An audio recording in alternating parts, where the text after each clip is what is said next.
My sister collapsed from her chronic pain right as I announced my promotion, but then I handed her the video I'd taken 20 minutes earlier and watched her face as she realized everyone now knew the truth. My little sister was born 2 months prematurely, came out bluer than a Smurf, and spent the first 3 years of her life hooked up to tubes and machines.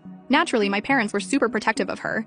They'd stay by her side, buy every toy she wanted, and demand I ditch hanging with friends to babysit her. At first, I thought this was right. She was my chronically ill baby sister. But then she got older, she got healthier. She no longer needed tubes or machines and could live normally. However, by this point, she had learned that being sick got her whatever she wanted, whether that be materialistic things or just sympathy and attention. It started with her headaches, mysteriously coming back whenever she was doing homework. My parents would take the homework away before replacing it with ice cream, and by the time Emma turned 11 and I was 16, she had perfected her act. And that really bothered me, because her pain only struck during my moments.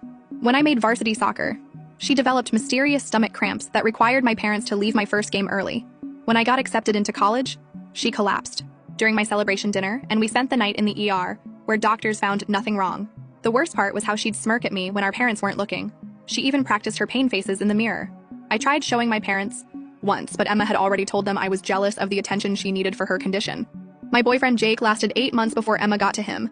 She created fake screenshots of messages where I supposedly called her a faker and wished she would just die already. The breakup happened at a coffee shop. Jake slid his phone across the table showing me the evidence Emma had compiled. He said he couldn't be with someone who treated their sick sister so cruelly. Emma texted me a selfie wearing the hoodie Jake had given me. That was my breaking point. For 5 years, I had watched her steal everything, so I started watching her closely, way more closely than anyone ever had. And I noticed a pattern. Every time she was in pain, she always grabbed her right side. Whether that's her head, her kidney, always right side. She always called specifically for mom, always rated her pain between 8 and 10, and always recovered in exactly 2 to 3 hours, which was just long enough to ruin what I had planned. Once I knew this, I developed my plan. And last Sunday, it went down better than I ever could have hoped for. We were having our monthly family dinner with all the aunts, uncles, and cousins. 20 minutes before dinner, I went up to the bathroom, where I recorded a video. I explained in the video that I was about to make a fake announcement about getting promoted at work. In this video, I predicted exactly how Emma would react. I said she would wait for the applause to die down, then grab her right side and whimper for mom. She would rate her pain as an 8, 9, or 10. She would need to lie down immediately, and she would ask mom to take her to the hospital if the pain doesn't get better within 20 minutes. At dinner, I stood up and clinked my glass.